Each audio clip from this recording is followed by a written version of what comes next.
Kemudian kita ke yang pink. Yang pink ini namanya adalah badan Golgi. Kalau yang ini adalah retikulum endoplasma halus, tidak punya ribosom atau tidak ditempeli ribosom. Kemudian yang kecil-kecil ini adalah lisosom.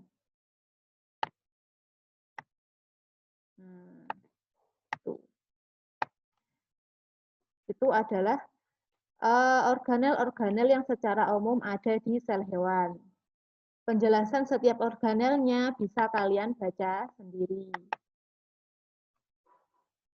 Jadi di sini Bu Farida cuma mengenalkan, nanti bisa kalian baca sendiri masing-masing.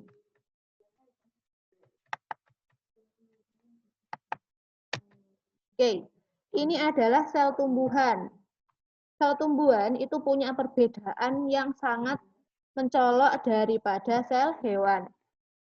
Sel tumbuhan itu punya sesuatu atau organel yang tidak dimiliki oleh sel hewan. Saya ulangi, sel tumbuhan itu memiliki organel yang tidak dimiliki oleh sel hewan.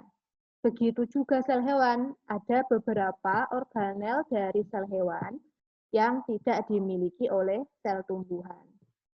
Kita bahas satu persatu untuk sel tumbuhan. Yang tidak dimiliki oleh sel hewan, tapi dimiliki oleh sel tumbuhan adalah bagian ini. Namanya ini dinding sel. Dinding sel ini bagian terluar dari sel tumbuhan. Kalau sel hewan tadi, bagian terluarnya adalah membran. Kalau sel tumbuhan, bagian terluarnya adalah dinding sel.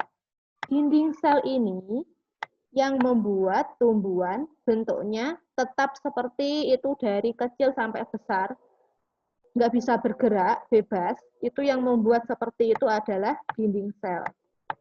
Jadi dinding sel ini tugasnya atau fungsinya adalah menjaga bentuk tumbuhan supaya tetap seperti itu atau supaya tetap dan kuat. Oke. Kemudian yang ungu-ungu bunder ini adalah inti sel. Sama seperti sel hewan juga punya inti sel. Kemudian yang kayak ada garis-garis ini adalah retikulum endoplasma. Sama seperti sel hewan, sel tumbuhan juga punya dua jenis RE atau retikulum endoplasma. Yang satunya kasar, yang satunya halus. Kemudian sel tumbuhan juga punya mitokondria. Ini mitokondria ini. Ini yang seperti ini adalah mitokondria. Sel tumbuhan juga punya badan Golgi. Sel tumbuhan punya vakuola. Kalau dalam sel hewan, vakuolanya itu kecil-kecil dan banyak. Kalau dalam sel tumbuhan, vakuolanya itu satu dan besar seperti ini. Kemudian, sel tumbuhan juga punya satu lagi organel yang tidak dimiliki oleh sel hewan, yaitu kloroplas. Atau secara umum kita kenal dengan plastida. Plastida atau apa ya namanya? Oh, zat warna tumbuhan. Jadi tumbuhan itu punya beberapa zat warna. Daun itu ada yang warnanya kuning, ada yang warnanya oranye. Kalau tahu daun maple di mana maple itu? Di Eropa, daun maple ya namanya. Daun maple di Eropa itu warnanya oranye. Nah, itu karena punya zat warna oranye. Kalau daunnya berwarna hijau, berarti punya zat warna hijau. Zat warna hijau dalam daun namanya klorofil. Di dalam organel yang bernama kloroplas. Ini adalah kloroplas, organel yang membawa zat warna hijau pada daun, supaya bisa berfotosintesis. Kloroplas tidak dimiliki oleh hewan. Jadi, ada dua organel yang hanya dimiliki oleh sel tumbuhan dan tidak dimiliki oleh sel hewan. Yang pertama adalah dinding sel, yang kedua adalah kloroplas. Nah. Oke.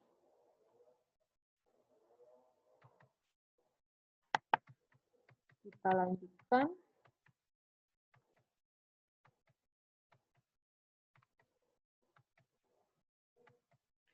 Untuk penjelasannya silakan kalian baca sendiri.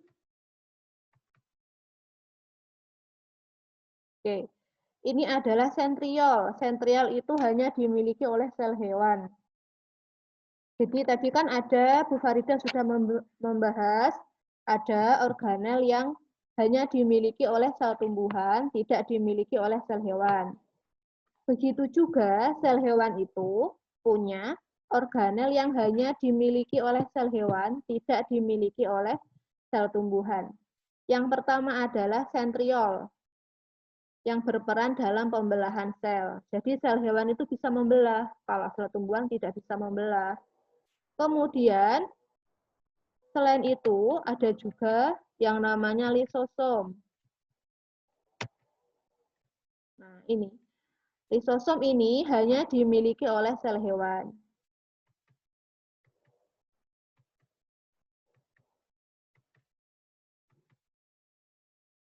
Sekarang kita ke jaringan.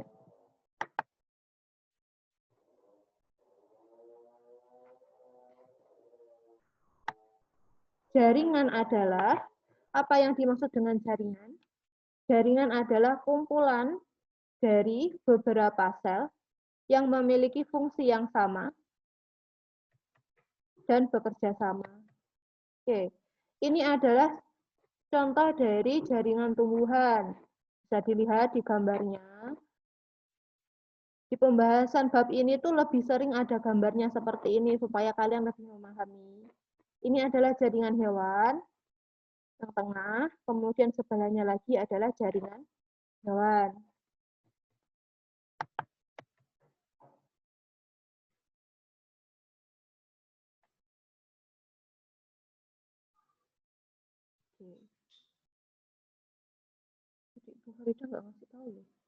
Oke, sekarang jaringan tumbuhan. Jaringan tumbuhan itu ada dua jenis. Yang pertama adalah jaringan meristem atau jaringan yang selalu membelah, fungsinya untuk pertumbuhan, dan juga jaringan permanen. Sesuai namanya, jaringan permanen itu sudah tidak membelah lagi.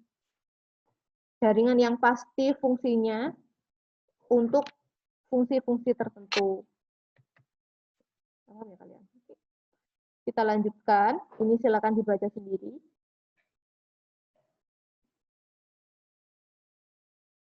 Jaringan epidermis adalah jaringan yang paling luar dari tubuh tumbuhan. Kalau yang paling bisa kita lihat di batang, jaringan epidermis itu kulitnya batang itu loh. Sama kulitnya daun, kulitnya akar. Nah, itu kalau dalam IPA namanya jaringan epidermis. Yang kedua adalah jaringan parenkim. Jaringan parenkim ini punya beberapa fungsi tertentu yang biasanya di setiap tempat itu berbeda. Misalnya jaringan parenkim di daun dan jaringan parenkim di batang itu punya fungsi yang berbeda. Yang paling sering kita bahas itu adalah jaringan parenkim di daun.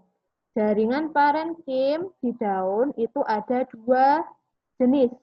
Yang pertama adalah jaringan palisade. Jaringan ini adalah jaringan palisade. Dan sebelahnya adalah jaringan spong atau jaringan bunga karang. Jaringan ini fungsinya untuk berfotosintesis di daun. Ini fungsinya untuk fotosintesis. Kalau yang paling luar ini namanya epidermis, epidermis atas, yang bawahnya namanya epidermis bawah.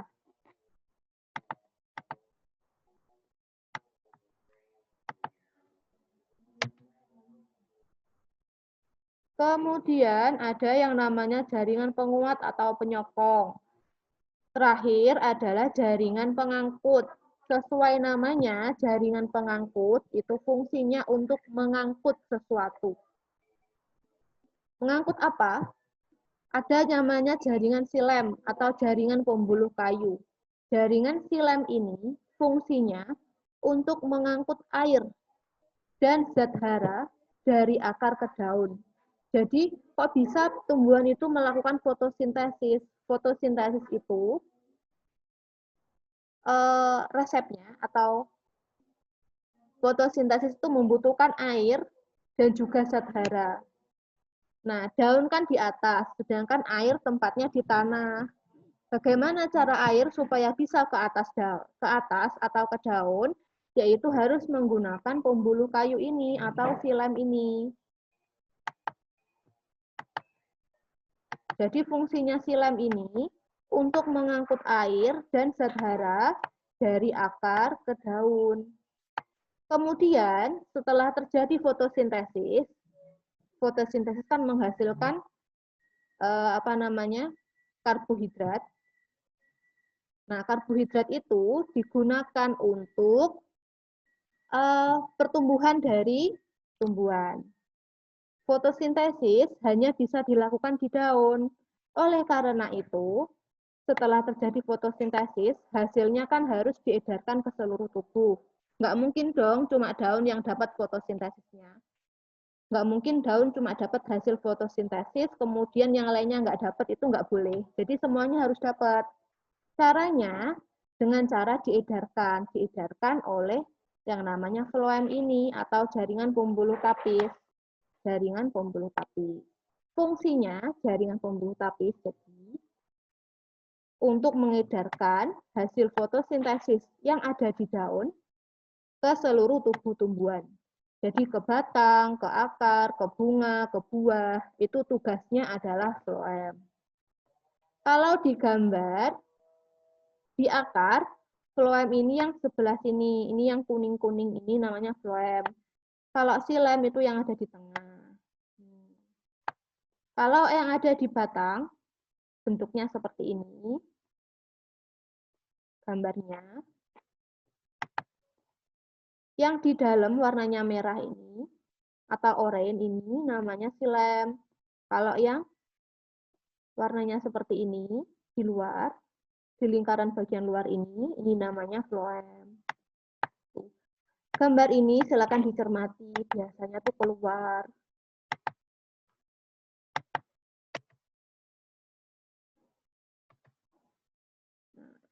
Ini adalah keterangan dari setiap jaringan di dalam tumbuhan. Silakan dibaca sendiri. Sekarang kita ke jaringan hewan. Jaringan hewan itu lebih mirip dengan jaringan manusia. Jadi ini kita membahas jaringan hewan, juga membahas tentang jaringan pada manusia. Ini silakan dibaca sendiri. Oke, kita membahas satu-satu sekarang. Jaringan hewan yang pertama itu adalah jaringan epitelium. Jaringan epitelium itu jaringan yang paling luar yang ada di tubuh manusia atau hewan. Dan juga jaringan yang membungkus beberapa organ makhluk hidup atau beberapa organ hewan dan tumbuhan. Kalau di dalam jaringan tumbuhan tadi namanya epidermis, kalau di hewan namanya epitel. Jadi kulit kita ini kulit kita itu namanya jaringan epitel. Oke, kita lanjut. Kemudian jaringan otot. Jaringan otot itu ada 3 jenis, jaringan otot polos, otot jantung, dan otot lurik. Otot yang ada di dalam tubuh kita itu ada 3 jenis, polos, jantung, sama lurik. Jantung, seperti namanya, tempatnya ada di jantung. Otot polos, itu tempatnya ada di organ-organ pencernaan, jadi lambung, usus, hati, kemudian pankreas, usus besar, usus halus, itu terdiri dari otot polos. Otot lurik, itu yang mana? Otot lurik adalah otot yang biasa kalian sebut daging, itu adalah otot. Jadi ini di dalam sini, yang biasa kalian sebut dengan daging, itu namanya otot lurik. Otot lurik ini melekat pada rangka. Tuh. Oke, silakan kalian baca sendiri. Bisa juga dibaca di buku. Ini adalah jaringan saraf. Kalau kalian lihat di gambar, ini namanya sel saraf. Jaringan saraf berfungsi menerima dan mengirim rangsangan. Contohnya seperti ini. Kalian merasakan lapar. Nah, itu kan rangsangan lapar. Nah, itu diurus atau diproses oleh jaringan saraf.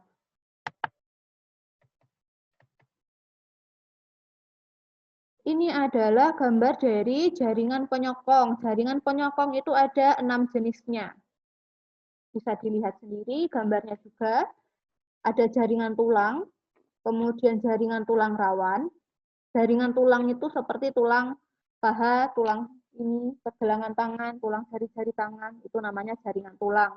Kalau jaringan tulang rawan, itu contohnya di hidung, kemudian di telinga, itu jaringan tulang rawan. Ada juga namanya jaringan ikat padat, jaringan darah, jaringan lemak, dan jaringan ikat longgar. Silakan diperhatikan sendiri. Kemudian selanjutnya organ. Nah, selesai. Untuk minggu ini kita hanya belajar tentang jaringan dan juga sel saja.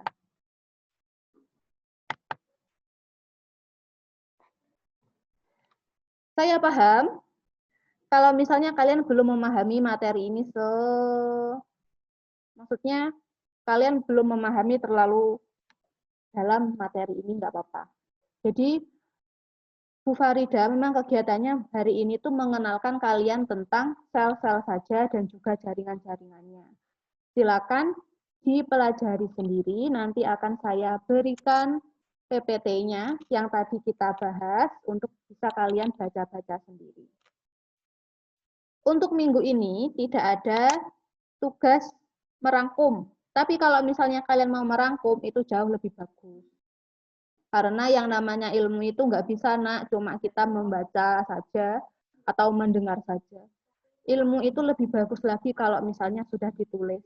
Jadi kalian nanti kalau misalnya ada kelupaan, apa itu kan pasti lupa, namanya juga manusia. Nah itu kalau ditulis jadi lebih ingat, itu loh. Terus juga biasakan sebenarnya kalau misalnya kalian membaca buku itu, bukunya ditandai. Atau misalnya kalian kasih keterangan, ada istilah-istilah yang nggak paham, kalian cari di Google apa artinya ini, kemudian kalian tulis keterangannya di atas kata itu. Misalnya nih kalian nggak paham maksudnya Golgi, kenapa kok disebut dengan Golgi? Kenapa disebut dengan badan Golgi? Kalian cari di internet apa itu, kemudian ditulis keterangannya di atasnya.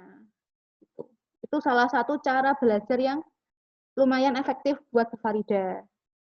Dan bisa jadi juga efektif buat kalian. Jadi, saya ulangi lagi. Belajar itu kalau cuma satu kali membaca, satu kali mendengarkan, satu kali melihat, itu tidak akan berhasil. Belajar itu harus dilakukan berkali-kali. Membaca harus dilakukan berkali-kali.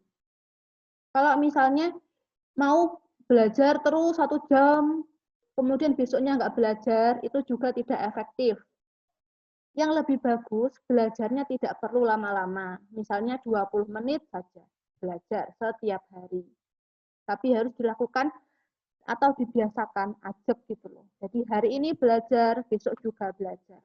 Jangan hari ini belajar lama, terus 5 hari kemudian nggak belajar. Itu ya hilang, ilmunya juga nggak akan dapat. Oke, dari sini ada pertanyaan. Bisa kalian balas di kolom chat.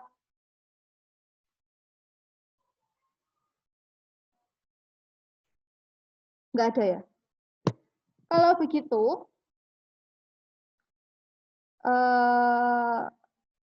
sekian dulu pelajaran pada hari ini. Tidak ada tugas dari saya ke kalian, kecuali belajar sendiri di rumah. Kalau misalnya ada pertanyaan nanti, misalnya belum paham tentang istilah ini, atau maksudnya sel itu apa, Bu? Tadi saya nggak paham. Maksudnya jaringan itu apa? Saya belum paham, Bu. Nah, itu silakan WA saya secara pribadi. Oke. Karena tidak ada pertanyaan, marilah kita akhiri saja. Sebelum kita mengakhiri pelajaran pada hari ini, silakan. Marilah kita berdoa dulu. Semoga pelajaran IPA hari ini bermanfaat bagi saya dan juga bagi kalian sendiri. Berdoa mulai.